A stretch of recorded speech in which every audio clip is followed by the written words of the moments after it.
Hi అండి అందరికీ. ఈరోజు మనము మన తెలుగు పండగల్లో వినాయక చవితికి ప్రత్యేక స్థానం కలిగి ఉంది. ఆ రోజు వినాయకుడికి ఎంతో ఇష్టమైన ప్రసాదము ఆయిల్ లేకుండా చేసే ఉండ్రాలు. ఇవాళ మనము బియ్యపు రవ్వతో సులభంగా ఇంట్లో చేసుకునే ఆ ప్రసాదాన్ని తయారు చేద్దాము ఈ వీడియోలో. కావాల్సింది నాకు ఒక గిన్నె వరకు మనం రవ్వ తీసుకోవాలి, బియ్యపు రవ్వ. దాంట్లోకి ఒక అర స్పూన్ వరకు జీలకర్ర, ఒక 2 స్పూన్ల వరకు శనగపప్పు 2 గంటలు నానబెట్టుకొని పెట్టుకోవాలి. దాంట్లోకి తగినంత సాల్ట్. స్టవ్ మీద ఒక గిన్నె పెట్టుకొని దాంట్లో ఒక గ్లాసున్నర వరకు వాటర్ వేసుకోవాలి.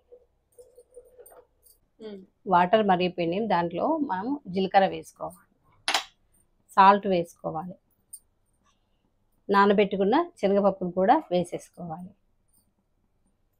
మనము తీసి పెట్టుకున్న రవ్వను కూడా వేసేసుకోవాలి.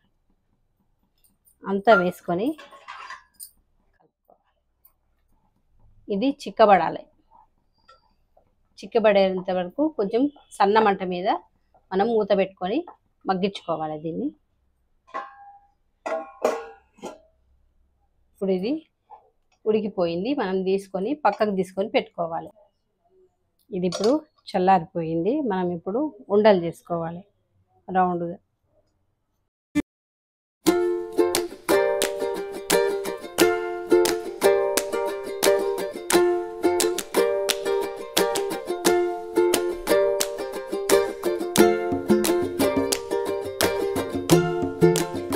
చుట్టుకున్న తర్వాత మనము ఈ ఇడ్లీ పాత్రలో పెట్టుకొని మనము ఆవిరి మీద ఉడికించుకోవాలి.